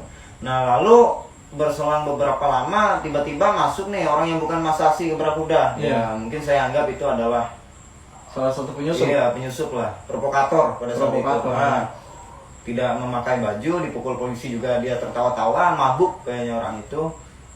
Lalu selang beberapa menit lagi ada teman dari IAIN, Berkat. Iya, Saudara Berkat waktu itu. Mungkin Bung kenal lah dengan dia. Dia masuk, ditangkap juga. Salah satu teman pejuang dari Fakultas Pertanian Universitas Palangkaraya juga ada ditangkap. Bung Arif seperti itu, dia ditangkap. Pada saat itu kami habis dipukul-pukul, diinterogasi. Cuma pas Bung Arif dicekek, dipukul, saya sempat nahan, marah dan aparat. Kenapa saya ada bilang, kenapa saya tidak takut dengan aparat, saya bilang, apalagi di saat aksi seperti ini. Karena saya percaya aparat itu mengayomi dan melindungi, bukannya menyakiti. Tujuan kami mahasiswa, apalagi masa aksi kan tujuannya untuk rakyat, tidak untuk mengurusuh seperti itu. Mungkin penilaian mereka saja yang salahkan kami. Situasi pada saat itu memang tidak terkontrol sekali. Mungkin dari kita menyiapkan aksinya juga kurang matang mungkin pada saat itu, makanya kita kemasukan penyusup seperti itu. Di lapangan sudah tidak kondusif Iya. pada saat itu memang. Nah, keluar dari situ saya dan Bung Ardi dari pertanian tadi sempat masuk ke rumah sakit seperti itu, dan bahkan disuruh dirawat inap selama 1 hari dan mungkin sampai sembuh. Cuma untung kawan-kawan pada saat itu sempat menjemput, akhirnya bisa bebas seperti itu. Saya kesakitan di bagian perut, di belakang juga memar, sini juga bengkak, saya tidak tahu. Yang cuma saya rasakan sakit pada saat itu cuma di bagian perut. Bagian perut karena ditendang tadi ya. Ditendang. Kalau di sini tuh habis lah bengkak. Tapi Bung Iki, bentar saya potong. Kalau dilihat dari cerita Bung Iki, memang tidak nampak ada kesalahan sebenarnya di Iya. sini. Kesalahan yang memang nampak untuk dilakukan, misalnya kan lempar-lemparan atau apa segala macam. Itu apakah pada saat itu ada atau enggak sih? Ada. Itu pada saat meledaknya masa aksi pada saat itu. Mungkin kawan-kawan marah. Awalnya kita juga ada sempat marah karena tiba-tiba salah satu teman kita ada ditarik, namun dikeluarkan kembali. Nah, pada saat dari kami yang ditarik itu sudah mulai rusuh. Jujur saya di dalam Barakuda melihat dari pintu kan terbuka. Saya melihat kawan-kawan berlarian, teman-teman pejuang, teman-teman aksi, perempuan dan laki-laki itu berlarian ke sana kemari. Di depan sudah ribut luar biasa sekali. Di situ saya meneteskan air mata melihat perjuangan teman-teman itu. Saya mendengarkan salah satu orasi juga yang bebaskan teman kami, bebaskan teman kami. Kami tidak ingin keluar, kami tidak ingin bubar kalau teman kami tidak bebas seperti itu. Iya. Itu membuat kami di dalam Barakuda pada saat itu tenang, semakin semangat dan tidak jerah. Ya, dan waktu itu pun Bung Iki ini sedikit cerita ya kawan-kawan semuanya. Di luar juga terjadi dinamika yang terjadi. Di sisi lain teman-teman juga tidak bisa terlalu leluasa dalam gerakan karena ada kawan-kawan yang ada di dalam. Keselamatan kawan-kawan yang ada di dalam yang betul-betul dijaga gitu. Tapi memang pada saat itu juga saya melihat bahwa ikatan emosional masa aksi juga ada pada saat itu. Dapat. Itu yang saya senangi pada saat turun ke jalanan. Orang-orang yang benar-benar bersolidaritas itu sampai kapanpun dia akan terus di jalanan, dia membela teman-temannya, dan yang paling penting dia dan teman-teman yang dia bela tadi membela rakyat seperti itu. Itu yang saya dapatkan, pelajaran yang memang saya dapatkan, solidaritas tadi. Kita yang turun sama-sama, kita tidak ingin meninggalkan salah satu dari kita seperti itu. Itu yang saya dapatkan. Mungkin itu Bung Iki ya. Bung Randy terkait dengan tim medis jalanan gitu. Bung Randy bisa mungkin menceritakan rasa-rasa yang Bung Randy rasakan, rasa-rasa yang dirasakan ya. Baik itu manis, pahit, asam dan sebagainya. Apa Bung Randy yang mungkin bisa diceritakan dengan kawan-kawan ketika menjadi tim medis jalanan? Gitu. Silakan Bung Randy. Bung Randy lagi HP-nya error ya? Oke, mungkin nanti kalau Bung Randy sudah bisa bergabung, kita akan pertanyakan itu kepada Bung Randy juga ya. Tapi di sisi lain juga kawan-kawan dari tim medis Bung Christmas dan Bung Iki sebenarnya sangat dibutuhkan pada saat itu. Betul. Meskipun seperti kejadian kemarin, mereka dengan alat yang seadanya dan kemudian ya perlengkapan seadanya, tapi yang paling saya banggakan daripada mereka adalah mereka tetap ikut dalam kegiatan itu meski tidak dibayar sepeser pun, kemudian juga selalu mengingatkan masa aksi agar tetap, kalau kemarin kan kita masih terikat dengan Covid ya, kalau mungkin zaman Bung Kristus masih belum gitu. Hanya mengobati yang kena pukulan ya, yang pingsan dan sebagainya. Oke. Kemudian ini Bung, aku pengen masuk, Atau mungkin Bung dicoba diperiksa dulu siapa tahu. Iya. Mungkin Bung bisa diperiksa dulu, siapa tahu ada pertanyaan, entah itu di Google Meet atau di Instagram gitu. Kita ya sambil santai lah, yang namanya podcast juga kan. Kita sambil santai lah, karena kami juga santai kan. Ya, ya mungkin bahasa aku lebih ke refleksi sih Bung. Ini Betul. kayak kita cerita, Sharing ya, berbagi apa yang pernah kita rasakan, apa yang pernah kita alami. pada kawan-kawan gitu. Nah di sini juga nantinya kawan-kawan akan ada berbagai macam pertanyaan yang kira-kira sekarang itu pertanyaan itu berhadapan dengan kawan-kawan sebagai seorang mahasiswa itu sudah saya siapkan karena juga saya pernah mengalami dinamika dengan pertanyaan ini gitu. Oke, tapi ada Bung? Tidak ada? Di Instagram belum ada sih. Belum ada ya? Di FB nggak ada. Tapi enggak ada. Oh nggak ada, oke. Kita lanjut aja deh. Saat melakukan gerakan itu tentunya pasti ada tekanan. Iya kan? Mesin itu hidup, dia akan ketika dia hidup dia akan dibutuhkan. Kebutuhan itu dia akan jadi beban. Gitu. Apakah kemudian ada tekanan-tekanan? Baik itu kepada kolab atau mungkin juga waktu itu pernah jadi kolab kan, dan juga masa aksi. Tapi setidaknya orang-orang yang ada di sini itu pernah menjadi masa aksi. Apakah kemudian pernah mengalami tekanan-tekanan itu? Baik tekanan dari siapapun itu lah. Entah itu orang-orang akademik atau mungkin aparat atau orang ketiga tadi kata Bung Iki. Mungkin silakan dari Bung Iki dulu deh. Terkait tekanan ya. Ya. Terima kasih Bung Bayu. Mungkin tekanan yang saya terima seperti yang saya sampaikan tadi saja, namun ada sedikit penambahan seperti itu dari pihak akademik, aparat, dan mungkin orang ketiga, orang yang tidak kita kenal seperti itu. Dan juga dari masa aksi, benar apa yang disampaikan Bu Randy tadi, saya juga baru sadar seperti itu. Dari teman-teman masa aksi kita juga pastinya aja menerima tekanan, baik itu dari segi kesumburan sosial, misalkan salah satu teman kita yang bahasanya mengomando aksi, naik ke podium berorasi, itu mungkin ada beberapa masa-masa aksi yang tidak sefrekuensi mungkin ya, atau saling mencaci maki dan sebagainya. Itu sih kesalahan yang fatal, padahal kita dalam satu komando kita harus satu padu. Benar apa yang disampaikan oleh Bung Christmas tadi, kita harus satu seperti itu. Nah lalu yang saya alami ya ancaman tadi ya Bung ya, yang dari pihak ketiga ini saya tidak tahu dari pihak mana. Itulah Tahu sebenarnya, cuman kita tidak ingin memberitahukan ya. Saya tahu orangnya, cuma saya tidak ingin memberitahukan. Betul sekali. Karena itu privat sekali, barangkali setelah podcast ini pun kita bisa diserang. Itu barangkali ya, barangkali. Tapi untuk tetap menjaga diri, ya pasti ada tekanan-tekanan seperti itu Bung Iki ya. Justru tekanan seperti itu membuat semakin menantang kalau menurut saya. Selain semakin menantang, semangat dan perjuangan pun semakin berapi-api untuk tetap kekeh berada di garis perjuangan rakyat seperti itu. Iya. Itu sih yang membuat saya semakin semangat. Tidak ada penghalang seperti itu, bagi saya tidak seru.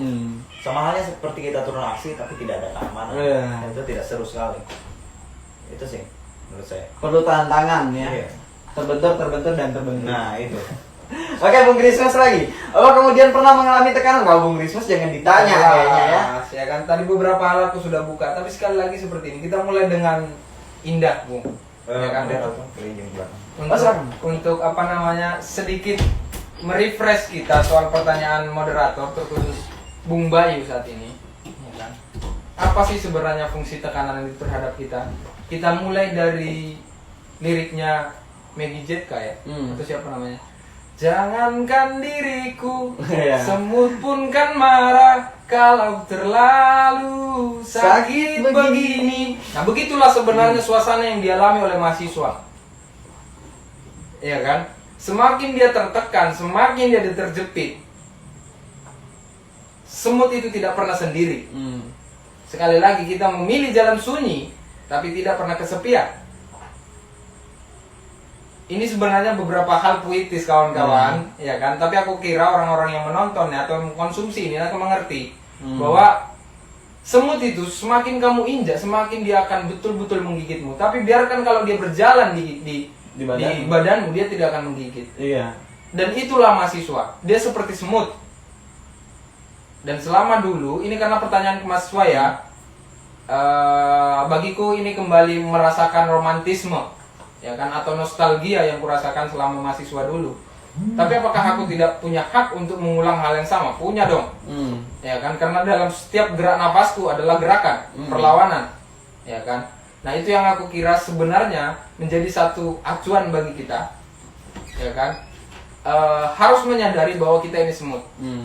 dan siapapun kalian, baik itu pejabat, baik itu pemerintah, baik itu keamanan, kami ini adalah orang-orang yang menyadari beberapa hal yang mungkin bisa kita diskusikan, dan bapak-bapak, ibu-ibu akan sadar bahwa yang kami perjuangkan itu sebenarnya tidak pada kondisi yang sampai Bung Iki dipukul, ya kan, seperti merasakan anarkisme dan mereka itu radikal dan tidak.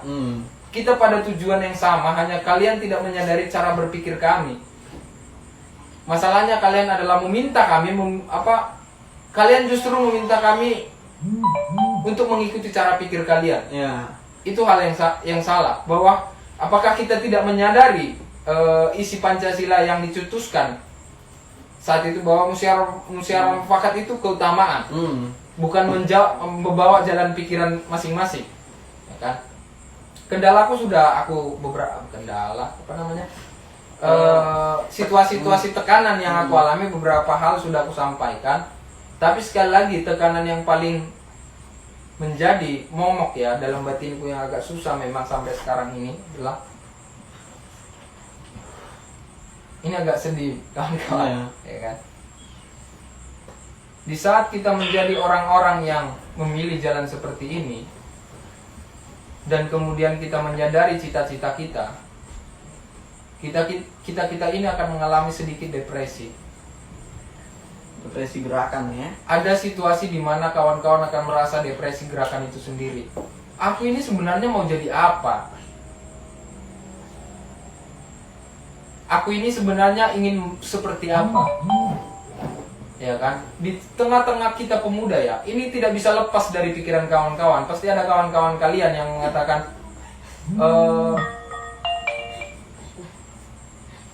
kawan-kawan sekalian ada yang mengatakan bahwa apakah setelah ini kau akan jadi orang kaya atau apa, atau jadi orang besar? Sebenarnya bukan itu capaian kita, Bung.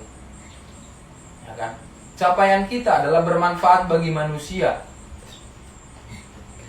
Walaupun kadang-kadang kita menafsirkan manusia yang seperti apa yang sebenarnya kita ini mau jadikan diri kita bermanfaatnya. Ini jadi refleksi besar sebenarnya sama aku, ya kan? Selama 2 tahun aku mengalami pergumulan. Lanjutkan. Pergumulan bahwa aku di tengah-tengah di mana masa aku harus menyadari apakah jalan pengabdian itu, jalan kesadaran kita sebagai orang yang tidak paling ya, sekali lagi tidak merasa paling, tapi merasa bahwa diri kita ini sebenarnya sudah membentuk diri kita menjadi orang-orang yang mengkonsumsi kemanusiaan, hak asasi manusia. Di situasi tertentu kita akan mikir, apakah kita tidak punya hak untuk menjadi orang kaya? Apakah kita tidak punya hak untuk menjadi politisi? Karena sebagian kelompok, ya kan, sebagian kelompok itu kadang-kadang merasa bahwa di saat kita, apalagi aku sudah lulus, Bung, 2 tahun sudah lulus, di saat nanti kita berbeda dari diri kita yang lama, itu akan menjadi penghakiman bagi beberapa orang. Syukurnya aku hanya pakai 1 telinga untuk masyarakat, bukan masyarakat ya, orang-orang yang seperti itu. Dan 2 telinga aku ini kupakai pada penindasan dan masyarakat, suara-suara rakyat yang tertindas, kan? Tapi apakah aku Mesias? Apakah aku manusia yang tidak akan pernah melakukan depresi atau berpikir bahwa sebenarnya aku pengen jadi pejabat atau apa, kemudian aku salah, aku harus meninggalkan cara hidupku yang lama, aku harus meninggalkan cara keaktivisanku? Itu pernah terjadi seperti itu, Bung, depresi itu. Tapi karena pertanyaan tadi salah satu tekanannya, apa jawabanku terhadap perasaan tekanan-tekanan itu adalah mendatangi masalah itu sendiri dan hidup bersanding dengan masalah itu. Maka disitulah aku menemukan satu titik poin bahwa aku ternyata lebih asik memilih jalan hidupku yang sunyi ini. Kawan-kawan kenal semua, mungkin ada abang-abang nanti yang nonton, aku juga dekat dengan para ini. Aku juga dekat dengan beberapa tokoh-tokoh pemuda, masyarakat, politisi. Tapi sekali lagi, di saat aku diskusi dengan mereka, aku itu mengalami keringat dingin. Tapi kalau aku diskusi dengan beberapa orang yang menyadari peran-perannya terhadap manusia lain, ya kan, fungsinya terhadap manusia lain, kok aku merasa asik dan tenang ya? Merasa nyaman ya? Betul. Karena sefrekuensi tadi mungkin. Nah ini yang harus kawan-kawan sadari lagi dalam batin kalian itu. Temukan di mana sebenarnya kalian sudah membentuk batin kalian.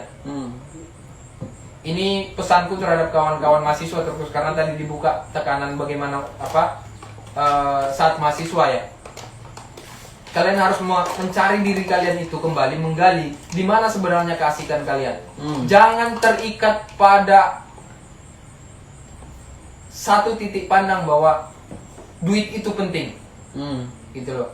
Kita harus menyadari bahwa itu tidak harus di pikiran kita, karena memang kita sudah sepakat bahwa duit itu penting. Tapi kalau itu di dalam pikiran, kita harus akhirnya mengutamakan duit. Ya kan? Mengutamakan pendapatan. Nah itu sebuah kesalahan yang akhirnya kawan-kawan akan tersudut pada tekanan-tekanan batin kawan-kawan sendiri yang membuat tekanan itu. Baik, oke. Mungkin sebelum lanjut kepada pertanyaan kawan-kawan, Bung Randy sudah ada? Oke, Bung Randy, tadi ada pertanyaan yang ketinggalan, Bung Randy. Dengan Bung Randy, bisa nggak Bung Randy mencoba menceritakan mungkin barangkali sedikit terkait dengan pengalaman Bung Randy pada saat menjadi tim medis jalanan gitu. Mungkin dengan kelengkapan yang tidak memadai dan sebagainya. Mungkin Bung Randy bisa menceritakan itu. Ya mungkin saya akan bisa melakukan beberapa sedikit curhatan tentang medis ya. Kami dalam medis jalanan itu, kami melakukan budget itu seadanya. Jujur itu kami bawa untuk persediaan kayak tandu aja kami nggak punya kan. Tandu, oksigen kami itu nggak punya semua itu. Tapi kami menggunakan beberapa yang sudah diajarkan untuk pertolongan pertama. Kami coba nekat kami datang itu berpartisipasi itu sebagai medis jalanan. Ya kami bawa seperti air garam, supaya apa akan terjadi kios atau adanya gas air mata, kami bisa menyemprotkan itu untuk mengurangi iritasi ke mata. Terus untuk beberapa sektor mungkin kami buat pos di beberapa di satu titik. Di situ kalau teman-teman ada yang pingsan, kami akan angkat nyampe ke pos tersebut. Kalau untuk beberapa tim medis itu biasanya ada 3. Yang kedua pertama itu di depan daerah apa itu namanya, daerah rawan konflik. Terus yang kedua itu daerah tengah yang biasanya teman-teman berdesakan, itu rawannya terjadi pingsan untuk desak-desakan. Terus yang terakhir yang paling titik paling terakhir itu paling belakang itu biasanya rawan-rawan teman-teman yang bete-bete, biasanya di situ yang di terakhir bareng itu. Jadinya bisa dikasih ya air minum atau buah supaya teman-teman tetap fokus. Ya mungkin itu aja kendalanya dari kami. Ya seperti apa aja Bu, apa itu namanya, ya budget untuk dalam tim medis itu banyak, soalnya ada yang harga-harga yang agak mahal. Jadi usahakan kami pakai teknik seadanya yang telah diajarkan. Kayak tandu kami buat sendiri, tandu ya seperti itu. Kalau untuk medis ya beberapa sih, kalau untuk medis itu biasanya dipertanyakan oleh beberapa polisi, itu ditanyakan surat perizinan. Bikin data perizinan. Kenapa yang kami di medis jalanan ini kami datakan seperti itu, kami datakan datanya, dan otomatis kami juga nggak bawa surat perizinan tentang medis jalanan itu. Ini itu aja sih kendala dari medis jalanan. Karena memang selalu terkendala dengan peralatan ya Bung. Karena siapa juga yang kemudian akan meminjamkan kita, itu kan yang pastinya. Selain dari memang kolektif kolegial kita bersama, kemudian dengan pengetahuan yang betul-betul seadanya yang kita berikan kepada masa aksi waktu itu mungkin. Selain itu Bung Randy, dalam hal gerakan apakah kemudian pernah merasakan yang namanya tekanan-tekanan Bung? Baik tekanan dari akademik atau tekanan dari aparat kepolisian, atau seperti yang Bung Iki sampaikan tadi ada tekanan dari orang ketiga gitu.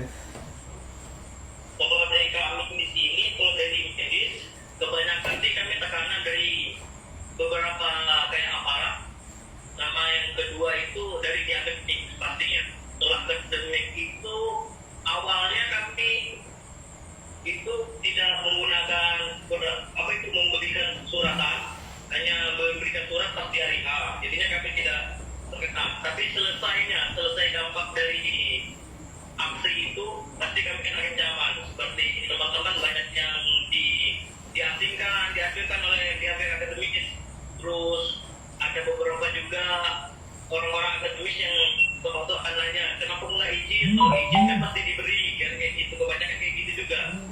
Di kalau untuk dari aparat kebanyakan di tekanan itu dari tekanannya malah langsung ke orang tua masing-masing per individu. Itu batalkan, jangan ikut-ikutan kayak gitu. Untuk apa? Sebagai medis kayak gitu katanya. Iya. Medis itu kerjanya cuma sekolah aja. Gitu. Ini akan menjadi pertanyaan nantinya, Bu. Ya, ini- Tapi sebelum itu, aku mau ke kawan-kawan yang ada di Google Meet dulu. Apa kemudian ada yang ingin ditanyakan, kawan-kawan? Silakan. Atau kawan-kawan yang ada di ruangan ini. Kawan-kawan dari Google Meet dulu. Bu, bisa dibantu Bu? Ada nggak yang ngetik? Oke.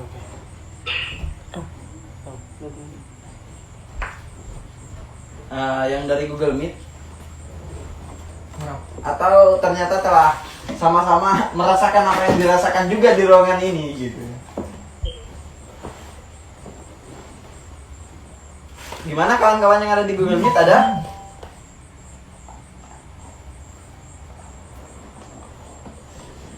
Atau yang ada di ruangan ini mungkin? Atau yang ada di Facebook, Iya. boleh. Di Facebook juga live Instagram. Makanya ini selalu kan nggak ada ya. Kita kan bikin dari Christmas. Siapa ya? Ada? Di Instagram belum sih, cuman ganteng kali Bung Terima Kristus. kasih ya. Iya. Kalau Oh, mau Bung Kristus praktek- aja yang dibilang ganteng ya. Kalian. Ngeri kali. Kalau di ruangan ini ada nggak kira-kira yang mau bertanya? Terima kasih. Mungkin saya Bung. Oh, silakan Bung Yemel. Dicinta, Ya, terima kasih atas kesempatan yang telah diberikan. maafkan di. Saya Imero dari Kementerian Kota Palangkaraya. Siap Bung Imero. Jadi sebelumnya diskusi tadi sangat luar biasa seperti itu dari penyampaian narasumber. Nah, saya awali dengan setiap penulis punya inspirasi dengan penulis-penulis lainnya. Setiap orang-orang pergerakan juga punya inspirasi dengan orang-orang pergerakan lainnya. Artinya hari ini siapapun manusianya yang menjadi aktor atau yang bukan aktor pasti punya inspirasi lah. Nah, punya inspirasi. Apa sih inspirasi untuk teman-teman sendiri selaku tiga narasumber ini dalam hal konteks pergerakan ini di ujung, sehingga akhirnya teman-teman ini bisa sampai pada ujung persimpangan jalan. Kemudian pertanyaan kedua ini terkhusus untuk Bung Krismas ya. Tadi ada sedikit menyinggung anarkisme. Agar menurut saya hari ini masih banyak orang yang belum paham sedikit lah tentang anarkisme. Agar di sini bisa sedikit disampaikan oleh Bung Krismas melalui pertanyaan apa sih itu anarkisme kayak gitu. Agar ada sedikit pembersihan kata-kata karena banyak premis-premis biasa di berita, media dan lain sebagainya lebih pada dikit-dikit aksi ini anarkis ini dahal apakah itu anarkisme gitu. Itu aja. Sekian, terima kasih. Baik. Oke. Saya ulangi mungkin pertanyaan Bung Yomero ya. Pertama tadi terkait dengan inspirasi. Iya kan? Kemudian mungkin pertanyaan terkait inspirasi kita semua paham ya. Terkait inspirasi Bung Randy siap-siap juga. Kemudian yang kedua itu terkhusus sepertinya pada Bung Krismas untuk menjawab terkait dengan anarkisme. Karena framing media hari ini pun ketika bicara anarkis ya, apa kemudian itu anarkisme juga Bung Krismas? Ya, mungkin untuk menjawab inspirasi tadi, aku pengen ke Bung Randy aja dulu deh. Bung Randy. Bung Randy? Ada nggak Bung Randy? Masih di sana Bung Randy? Karena mungkin Karena aku ada di sini. Iya. Inilah kita yang terhubung oleh jarak ya. Kadang memang ada kendala-kendala tersendiri. Iya. Kalau digerakkan ada kendala, yang terhubung oleh jarak pun ada kendala, Bung Miki. Mungkin Bung Miki juga. Makanya yang dekat merasakan. aja ada kendala. Iya. Baik, kalau memang Bung Randy belum, mungkin ke Bung Krismas tapi sekaligus menjawab pertanyaan kedua dari Bung Yumero tadi. Ya. Silakan Bung Krismas. Terima kasih. Siapakah inspirasi? Oke, kawan-kawan, mohon maaf ya bagi penonton atau siapapun nanti atau setelah kita sebar video ini, karena ini podcast memang sesantai mungkin.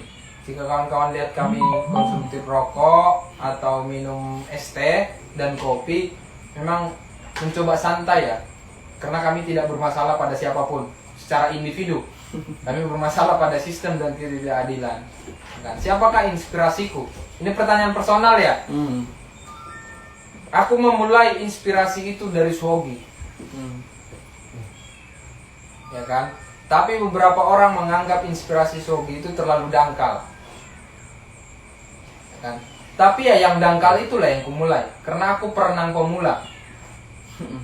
Maka aku mulai dari dangkal. Gak mungkin aku langsung terjun ke kedalaman yang aku kira tidak bisa aku jangkau. Ya kan? Setelah inspirasi itu, kemudian ini mungkin orang tidak banyak inspirasinya ya. Tapi supaya kalian tahu bagaimana sebenarnya akhirnya Christmas ini bisa terbentuk. Salah satu inspirasiku adalah si Merak Merah. Yang ku gelari dia adalah Om Gondrong. Siapakah dia? Wes Rendra. Aku salah satu pengagum yang menjadikan sedikit cara pikir beliau terhadap gaya tarungku dan komunikasiku. Itu yang kedua. Dan yang ketiga adalah revolusionernya, tentu Bung Karno. Aku mengagumi sosok ya, sebagian, tidak utuh ya, karena aku orang yang mencoba untuk objektif, bahwa cara pandang dia terhadap revolusioner itu menjadi konsumsi yang besar pada bagian nurani dan pikiranku. Betul. Kan? Tiga itulah yang menjadi sosok sebenarnya sedikit membentuk beberapa hal jalan pikiranku. Walaupun banyak yang lain seperti Tan Malaka, Sultan Syair, ya kan. Kemudian di beberapa tokoh yang lain atau filsafat yang lain seperti Nietzsche, ya kan, Albert Camus, itu beberapa orang. Tapi kebijaksanaan itu beberapa orang juga aku punya. Salah satu yang aku contoh untuk gerakan yang agak sedikit harus meneduhkan, ya Mahatma Gandhi. Mahatma Gandhi ya, betul. Ya, Mahatma Gandhi. Tapi apakah dia tidak sosok revolusioner? Dia sosok revolusioner. Nah, itu menjadi konsumsiku. Akhirnya aku mampu menjadi orang yang setidak-tidaknya, sekali lagi, mampu membaca situasi masa tadi. Karena orang-orang yang turun ke lingkungan itu belum tentu hanya pada satu pilihan saja, hanya satu buku saja, atau liniernya buku ini. Bisa jadi dia buku-buku yang lain. Nah, itu yang aku kira kawan-kawan sebenarnya personal. Lagi-lagi kita diskusinya sebenarnya personal. Apapun yang aku sampaikan saat ini kawan-kawan, ini secara personal dan kemudian ku tanggung jawabi secara kelembagaan. Kan? Kemudian pertanyaannya Bung Yumero untuk yang kedua, anarkisme. Aku akan jawab seperti ini. Ini contoh kecil, tapi orang-orang kadang-kadang tidak menyadarinya. Kalau pernah kalian saksikan anak kecil, ya kan, kemudian dia terjatuh atau dia bosan, kemudian dia menangis semenangis-nangisnya, menjerit semenjerit-jeritnya, walaupun di situ banyak orang kumpul. Nah, itu adalah bentuk anarkis. Dia tidak ingin menyadari beberapa orang yang lain. Tapi apakah kita anak kecil? Konteksnya beda kawan-kawan. Kita bicara pada satu sudut pandang yang sama, bahwa dia sedang menunjukkan perasaannya. Unjuk rasa. Demonstrasi itu kawan-kawan, kalau kalian gunakan kata demonstrasi itu terlalu menjadi sensitif, gunakan kata unjuk rasa. Karena di KBBI, di Wikipedia, demonstrasi serta unjuk rasa itu sama. Ya kan? Nah, apakah anak kecil itu melakukan anarkis? Dia sedang melakukan anarkisme. Dan dia salah? Tidak. Karena dia ingin mengeluarkan semua pandangan dia atau perasaan dia. Bahwa aku ingin dipeluk, aku ingin dimanja, aku ingin digemes-gemesin. Nah, sama dengan kita, orang-orang yang di jalanan. Kalau ada nanti kawan-kawan yang merasa tidak, seperti mengutuklah pengungkapanku atau apa, cobalah turun ke jalanan kawan-kawan. Kalian akan merasakan bagaimana terik matahari itu menyiksamu. Kemudian yang kedua, bagaimana alas kakimu itu akhirnya menjadi sebuah paku. Ya kan? Bagaimana akhirnya tatapan-tatapan mata yang tegas mengintimidasimu. Itu kalian akan rasakan. Akhirnya bagaimana perasaanmu itu keluar dari bagaimana kamu menghadapi situasi lapangan. Di saat kawan-kawan akhirnya bersuara kencang, kemudian setidaknya dorong-mendorong, itu bukan tidak lepas dari situasi lapangan. Ya kan? Nah, itu hal-hal yang kawan-kawan harus sadari, bahwa kalau mau bicara soal teori anarkismenya aku memang kurang paham. Tapi bagiku anarkisme tidak menjadi sebuah kesalahan ya. Karena setiap kita memiliki satu sifat anarkis itu sendiri. Ya kan? Di saat orang datang ke rumahmu tanpa kamu kenal, dia kemudian ambil sepatumu, kamu tiba-tiba akan membentak dia. Itu anarkis juga. Padahal ajaran agama apa? Coba panggil dulu, coba tanya dulu apa kebutuhan. Siapa tahu dia sedang butuh. Itu agama. Nah sekarang pertanyaannya, apakah keadilan tidak akan bersambung dengan? Betul, akan ada sinambungnya. Tapi ini soal unjuk rasa, bukan unjuk iman ya. Sekali lagi harus kukatakan pada kalian orang-orang bahwa di jalan itu tidak sedang unjuk iman. Ya kan, kita sedang menunjukkan perasaan kita yang itu kita akumulatif dari perasaan masyarakat. Mungkin ini bisa menjadi jawaban yang simpel ya Bung ya. Tapi kalau secara teoritis dan filsafat, mungkin itu harus ada sesi. Kita sesinya sesi sendiri. Iya, dia sendiri. Beda filsafat. Tapi ini sesimpel mungkin ku analogikan kawan-kawan. Bagaimana kalian harus menyadari anarkis itu sendiri. Ya kan? Apakah kawan-kawan di saat disuruh ibu beli gula atau beli apa namanya? Ya disuruhlah sesuatu, tapi tunggu dulu Bu, aku lagi nonton atau lagi main game. Itu sifat anarkis. Betul. Dan kamu akan merasa itu salah. Betul, itu akan merasa salah. Tapi setidaknya apakah batinmu tertekan di situ? Tidak. Karena ada sesuatu yang ingin kamu capai, tapi kamu akan lakukan yang diminta ibumu. Gak mungkin kamu tidak akan melakukannya karena itu seorang ibu. Ya kan? Tapi sedikit menyita waktu permintaan itu sangat wajar bagiku. Tapi apakah perumpamaan ini akan dispekulasikan orang berbeda? Silakan. Aku hanya sedang mencontohkan sebagai manusia biasa. Ini contoh kecil. Ini aku sebagai manusia biasa ya. Tapi apakah aku tidak menghormati orang tuaku? Aku tidak menghormati orang yang lebih tua dari umurku? Apakah aku tidak menghormati pemerintah? Secara imanku, itu ku ilhami dan betul-betul ku pegang dalam sanubariku semua. Tapi dalam suatu hal seperti unjuk rasa menyampaikan perasaan masyarakat luas yang tertindas, ya kan? Apakah itu harus perasaan itu kutekan? Tidak. Dia hanya sedang kubungkus rapi bahwa ibu, bapak, pejabat, polisi yang kami utamakan adalah orang yang tertindas. Dan itu adalah orang-orang sebenarnya sebagian di antara kalian itu. Tapi kemudian itu kami sampaikan, kadang-kadang itu menjadi sebuah kesalahan karena mungkin doktrinnya. Betul. Doktrin masyarakat terhadap demonstrasi, unjuk rasa itu seperti orang-orang tawuran. Ya kan? Dan kemudian aku terenyuh dengar Bung ini saat dia dipukuli, ditendang pakai sepatu. Apakah dia dianggap pencuri? Iya. Apakah dia dianggap penyusup? Dan apakah tindakan pemukulan, tindakan menendangkan itu bukan anarkisme? Nah, apakah itu tidak anarkisme? Sekali lagi kita semua melakukan anarkisme. Apakah pemerintah saat ini tidak mengizinkan atau Satgas tidak mengizinkan kita unjuk rasa di tengah-tengah yang kita anggap situasinya sebenarnya harus kita sampaikan? Itu anarkisme. Apakah kemudian itu disebut sebagai anarkisme? Silakan kawan-kawan simpulkan. Silakan konsumsi, kemudian bedah dalam beberapa hal bahwa anarkisme itu sebenarnya adalah barang yang harus kita konsumsi dengan baik. Dan aku berusaha walaupun tidak dengan baik seutuhnya ya. Oke.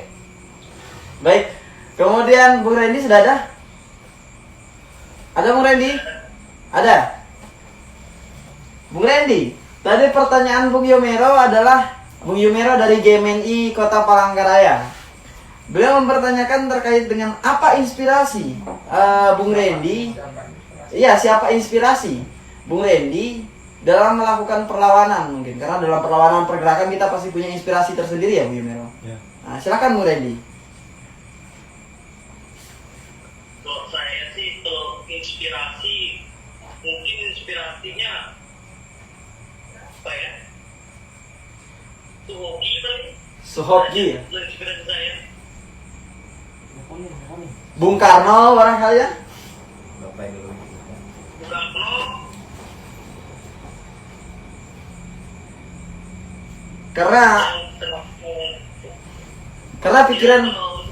Karena pikiran-pikiran mereka juga menjadi sedikit banyak jalan pikiran kita ya Bung Randy ya. Iya, itu yang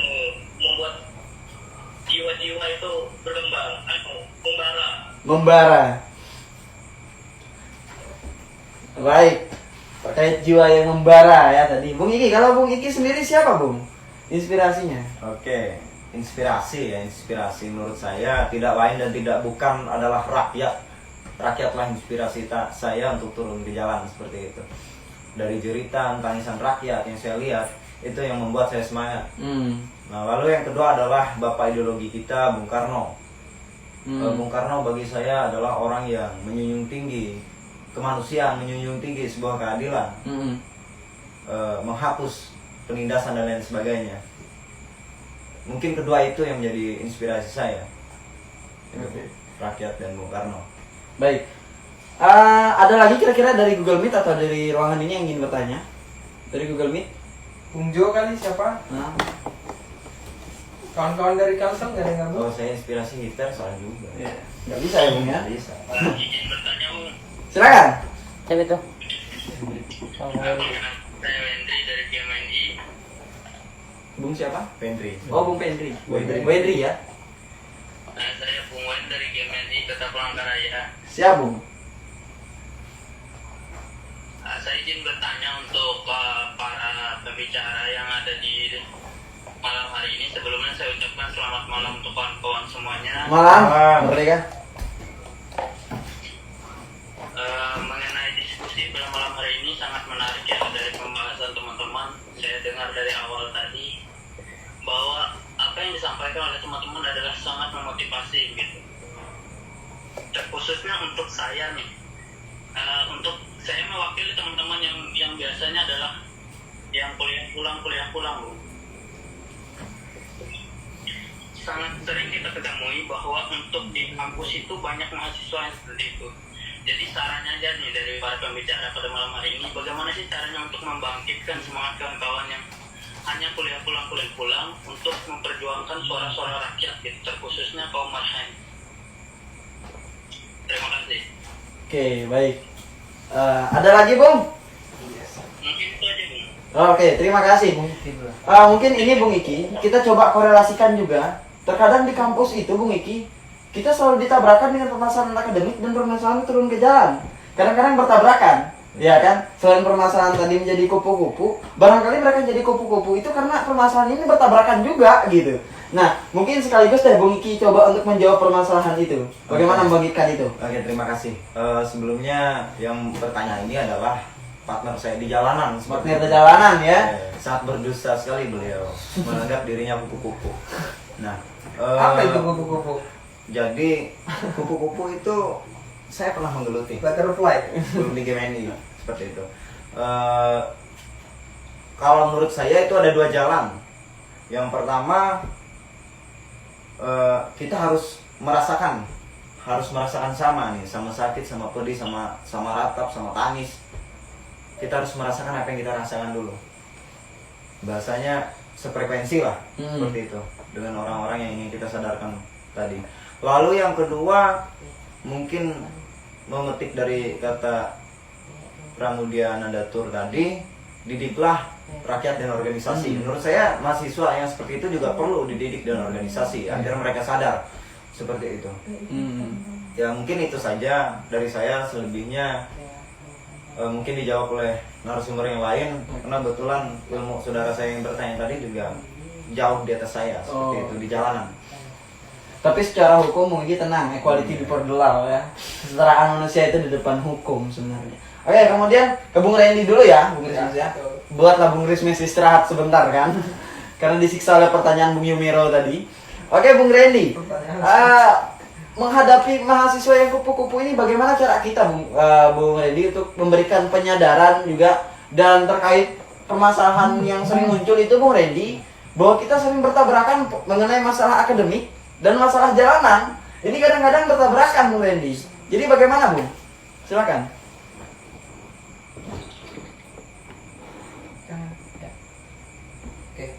Bung Randy? Adakah kamu Bung Randy? Nggak ada nih.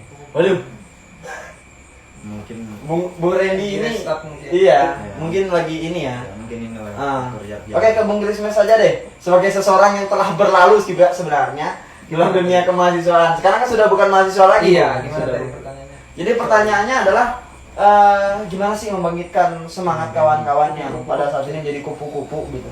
Barangkali juga mereka masih belum tersesat seperti kita di jalan yang benar. Cara membuat mereka tersesat lah, Bung. Jadi Gimana? kenapa akhirnya aku perjelas pertanyaannya, kawan-kawan kupu-kupu?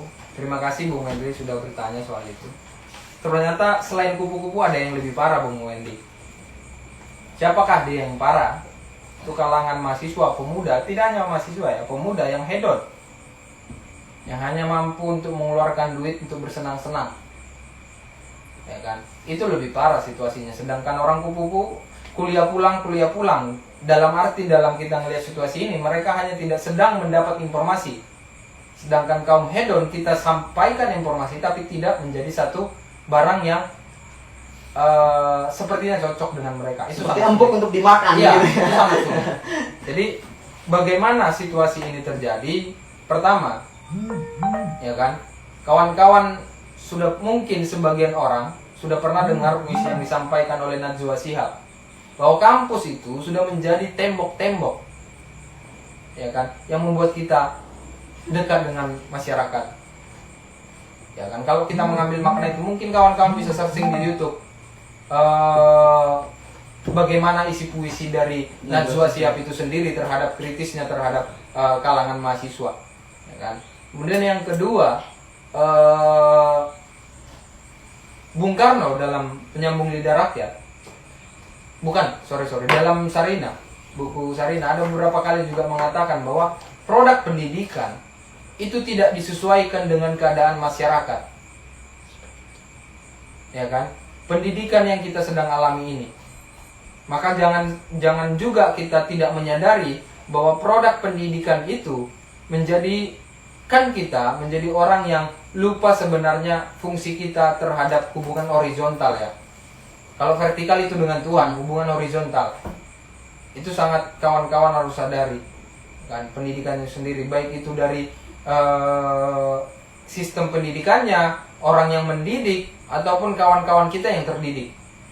Maka sangat betul bahwa salah satu solusinya adalah, kalau aku sih sepakatnya penyadaran, bukan ya betul kalau ungkapan yang diungkapkan Pram yang dikutip oleh Bung Iki, didik dengan pengorganisiran, itu organisasi itu sangat, kita harus satu hal menyepakatin itu. Tapi apakah dia terpenting pengkaderan? Mana yang lebih penting, pengkaderan atau penyadaran? Apakah boleh kita menyadarkan tanpa mengkader? Boleh. Ternyata boleh. Kita boleh menyadarkan orang walaupun kita tidak sedang mengkaderkannya dalam organisasi. Dan kalian harus tahu kawan-kawan mungkin yang sedang nonton, kami yang bersatu dalam barisan pengemban Marhenis, ya kan, yang memakai psikoanalisis Marhenisme, bahwa kami adalah orang-orang yang menggunakan psikoanalisis Marhenisme. Ya kan, psikoanalisis yang kami pakai ini adalah sebuah penyadaran. Penyadaran yang sebenarnya penyadaran itu kami harus masuk pada sendi apapun, terkhusus yang seperti tadi aku bilang kawan-kawan. Kalau kawan review lagi ungkapanku itu seperti cicak, ya kan. Jangan sampai kita menganggap bahwa orang yang harus mengikut kita, tapi bagaimana kita seharusnya menjadikan diri kita bisa diterima oleh orang lain. Maka disitulah akhirnya kita mengatakan bahwa Marhen menang, merdeka. Baik, ada lagi kira-kira dari Google Meet tadi? Kalau tidak ada, kita akan menutup diskusi kita karena sudah 2 jam. Wow, 2 jam ya. Sudah nggak 2 terasa jam ya. ya, tidak Mungkin terasa. karena kita bawa santai ya, sambil rokok-rokok ya kan. Sudah tidak ada ya Bu Imir? Tidak ada sih. Tidak ada ya. Baik kawan-kawan, saya tidak ingin menyimpulkan. Silahkan kawan-kawan ambil kesimpulan dalam kepala kawan-kawan masing-masing. Kami di sini hanya mendiskusikan dan bercerita. Terkait kesimpulan seperti yang kami Ilyas Kak sampaikan, silahkan kepala masing-masing untuk Kami menyimpulkan. diskusikan. Kalian yang menyimpulkan. Oke, tapi ingin sedikit untuk permasalahan tadi. Yang kupu-kupu, Soyogi kan sudah bilang bahwa hari ini kan ada 2 pilihan, menjadi apatis atau mengikuti arus. Betul. Tapi pilihan Aku orang-orang yang berideologi Marhen atau semoga kawan-kawan yang ada di rumah mengikuti ideologi ini atau kemudian mengikuti alur pemikiran ini bahwa kita tetap milih menjadi manusia merdeka. Itulah kawan-kawan podcast malam hari ini. Boleh memberikan Silakan mungkin. sebentar. Mohon izin kawan-kawan, sebelum menutup ada beberapa kata yang mungkin tidak penting lah seperti itu. Langsung saja, jangan pernah mengaku dirimu aktivis sebelum rakyat yang kau perjuangkan tidak benar-benar sejahtera. Karena pangkat tertinggi seorang aktivis adalah bukan dia yang selalu berjuang dan turun ke jalan, tetapi adalah mati dalam perjuangan. Terima kasih. Baik, ngeri banget ini ya, nggak sanggup aku. Jadi mungkin itu kawan-kawan podcast kita malam hari ini, pembicaraan kita malam hari ini. Apa? Janganlah nanti kalau masalah coach kita ada sesinya ya. Tapi kalau untuk Bung kita itu terkhusus Bung. Ya. Oke. Mungkin itu kawan-kawan dari kami pada malam hari ini bahasa apa namanya? Ada quotes Arab itu bilang begini, unsur makola wala tanzur man kola. Lihat apa yang disampaikan, jangan lihat siapa yang menyampaikan. Tidak peduli siapa kami, tapi lihat apa yang telah kami sampaikan. Semoga mendapat ibrah atau pelajaran bagi kita semuanya. Siapapun yang menonton, semoga kita sama-sama menjadi pejuang. Betul. Untuk orang-orang yang betul-betul kita ingin perjuangkan. Betul. Ya. Kalau dalam bahasa aku lupa Ibrani atau Yunani, ya kan, itu selalu diakhiri shalom, damai sejahtera buat kalian penonton dan juga bagi kami. Baik, itu tadi kawan-kawan semuanya. Mohon maaf bila ada salah kata. Kelebihan hanya milik Allah Subhanahu Wa Taala, kekurangan hanya milik kami semuanya. Selamat malam dan merdeka. Merdeka. Ada yang Mumbai. Ya, kopi. Disimpan.